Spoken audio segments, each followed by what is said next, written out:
வணக்க மக்களே, அனைவருக்கும் இனிய வணக்கம். இன்றைக்கி நம்ம இந்த ஒரு வீடியோவில் எதை பற்றி பார்க்க போகிறோம் அப்படின்னு பார்த்தீங்கன்னா, விவசாய கடன்கள். விவசாய கடன்கள் தமிழகத்தில் தள்ளுபடி செய்ய போகிறதா தகவல்கள் வந்திருக்கு.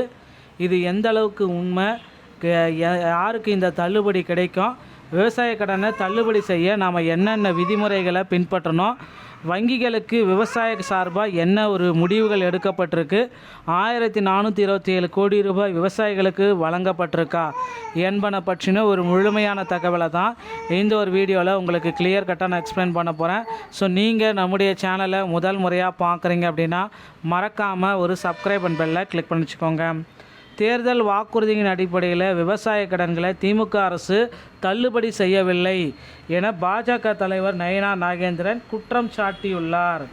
கடலூர் மாவட்டம் வேப்பூரை அடுத்துள்ள பாசார் கிராமத்தில் ஞாயிற்றுக்கிழமை நடைபெற்ற இந்திய ஜனநாயக கட்சியின் 4வது மாநாட்டில் பங்கேற்று அவர் பேசியதாவது, உலகத்தின் பெரிய தலைவர் பிரதமர் மோடி அவரது கருத்தை வலுப்படுத்த தமிழகத்தில் அதிமுக பொதுச் செயலாளர் எடப்பாடி கே பழனிசாமி தலைமையில் தேசிய ஜனநாயக கூட்டணி நடைபெறுந்தது. இந்த மாநாடு ஆட்சி மாற்றத்திற்கு அடிப்படையாக அமைந்துள்ளது.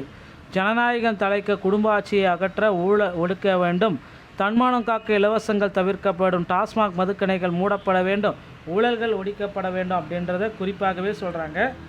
இப்போ இருக்கிற டைமில் பார்த்திங்க அப்படின்னா இந்த தள்ளுபடி விவசாய கடன்கள் அனைத்துமே முழுவதுமாக தள்ளுபடி செய்யலாம். நம்மளுடைய மக்கள் எல்லாமே இந்த தள்ளுபடிக்காகவே வெயிட் பண்ணிகிட்ருக்காங்க. தேர்தல் காரணமாக விவசாய கடன் தமிழகத்தில் அனைத்து வகையான விவசாய கடன்களுமே கூட்டுறவு வங்கிகளில் வாங்கியிருக்கக்கூடிய அனைத்து வகையான விவசாய கடன்கள் கிட்டத்தட்ட எந்த அளவுக்கு தள்ளுபடி கிடைக்கும் அப்படின்றது தான் இப்போ கேள்விக்குறி. இது பார்த்திங்க அப்படின்னா 3.5 இந்த 3.5 லட்சத்திலிருந்து 10 லட்சம் வரை தள்ளுபடி கிடைக்கும். இதுதான் இந்த 3.5 லட்சத்துலேருந்து மினிமம் பார்த்திங்கன்னா 3.5 லேக்ஸ்லேருந்து 10 லேக்ஸ் வரைக்கும் பார்த்திங்கன்னா உங்களுக்கு தள்ளுபடி விவசாயத்தில் கொடுக்க போகிறாங்க. இதற்கான அரசு அறிவிப்பு எல்லாமே வரக்கூடிய தேர்தல் அறிக்கையில் சட்டுன்னு வெளியிட போகிறாங்க. தேர்தல் அறிக்கையில் எல்லாருமே பார்த்து தெரிஞ்சுக்கலாம். உங்களுக்கு பார்த்திங்க அப்படின்னா அந்த தேர்தல் அறிக்கையிலேயே இது கிளியர் கட்டாக புள்ளி போட்ட மாதிரி வந்துடும். விவசாய கடன்கள் எந்த அளவுக்கு தள்ளுபடி பண்ண போகிறாங்க, யார் யாரெல்லாம் இதற்கு தள்ளுபடிக்கு உகந்த மக்கள் அப்படின்ற ஒரு அப்டேட்டை நமக்கு தமிழக அரசு விரைவில் அப்டேட் கொடுக்க போகிறாங்க. நீங்கள் இப்போ இதற்கு உங்களை தயார்படுத்தி கொள்ளுங்கள் மக்களே. இப்போதைய சுச்சுவேஷன் பிரகாரம் எலெக்ஷன் டேட்ஸ் எல்லாமே அனௌன்ஸ்மெண்ட் பண்ண போகிறாங்க. இருந்தாலும் இந்த தேதிக்குள்ளார நீங்கள் கடன் வாங்கியிருக்கணும் ஒரு அப்டேட் இருக்கும்.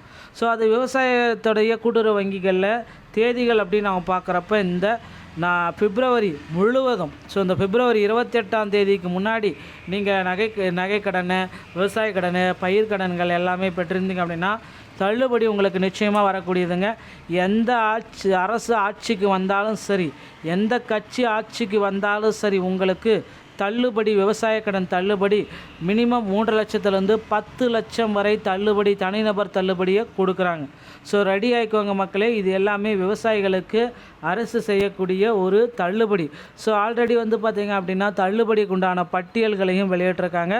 கிட்டத்தட்ட 45,000 கோடி பயிர்க்கடன் தள்ளுபடிக்கு உண்டான அரசு தரப்புலேருந்து ஒரு பட்டியலை வெளியிட்டிருக்கு. அது ஒரு பக்கம் இருந்தாலும் கூட்டுறவு வங்கிகளில் மற்றும் 8 வங்கிகளில் இந்த தள்ளுபடியை பண்ணலாம் அப்படின்ற மாதிரி யோசனைகள் போயிட்டுருக்கு. இதற்குண்டான ஒரு பெரிய அப்டேட்டு நமக்கு பார்த்திங்கன்னா தமிழக அரசு விரைவில் பப்ளிஷ் பண்ணுவாங்க அப்படின்றத நம்ம எதிர்பார்க்கலாங்க. இந்த செய்திகள் உங்களுக்கு ரொம்ப ரொம்ப பயனுள்ளதாக இருக்கும் அப்படின்ட்டு நான் நம்புகிறேன். வீடியோ உங்களுக்கு பிடிச்சிருந்தால் நீங்கள் நம்முடைய சேனலை சப்ஸ்கிரைப் அண்ட் பெல்லை கிளிக் பண்ணி வச்சுக்கோங்க. மீண்டும் ஒரு நல்ல தகவலோடு நான் உங்களை சந்திக்கிறேன். நன்றி, வணக்கம்.